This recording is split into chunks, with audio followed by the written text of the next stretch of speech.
द्वितीय विश्व युद्ध के दौरान ब्रिटेन की स्थिति कमजोर होती जा रही थी। जापान दक्षिण पूर्व एशिया में तेजी से आगे बढ़ रहा था और भारत की रणनीतिक अहमियत बहुत बढ़ गई थी। ऐसे समय में भारत का सहयोग सुनिश्चित करने के लिए ब्रिटिश सरकार ने मार्च 1942 में सर स्टैफर्ड क्रिप्स को भारत भेजा, जिसका प्रयास इतिहास में क्रिप्स मिशन के नाम से जाना जाता है। इस मिशन का मुख्य प्रस्ताव था कि युद्ध समाप्त होने के बाद भारत को डोमिनियन स्टेटस का दर्जा दिया जाएगा और एक संविधान सभा गठित की जाएगी, जिसमें भारतीय प्रतिनिधि अपना संविधान स्वयं बनाएंगे। साथ ही यह भी कहा गया कि कोई भी प्रांत यदि नए संघ में शामिल नहीं होना चाहता तो वह अलग रहने का विकल्प चुन सकता है। परंतु इन प्रस्तावों में कई गंभीर कमियां थी। सबसे बड़ी बात यह थी कि तत्काल स्वतंत्रता का कोई आश्वासन नहीं दिया गया था। रक्षा, युद्ध संचालन और वास्तविक सत्ता ब्रिटिश सरकार के हाथों में ही रहने वाली थी।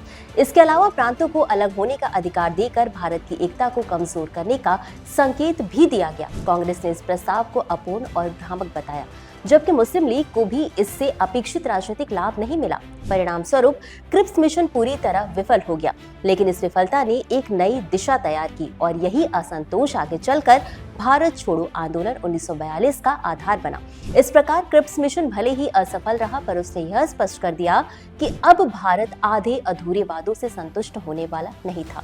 यह टॉपिक यूपीएससी जीएस पेपर 1 भारतीय इतिहास से जुड़ा हुआ है। और अब आपके लिए एक छोटा सा सवाल, भारत छोड़ो आंदोलन कहां से शुरू हुआ था? अपना जवाब कमेंट में जरूर दें।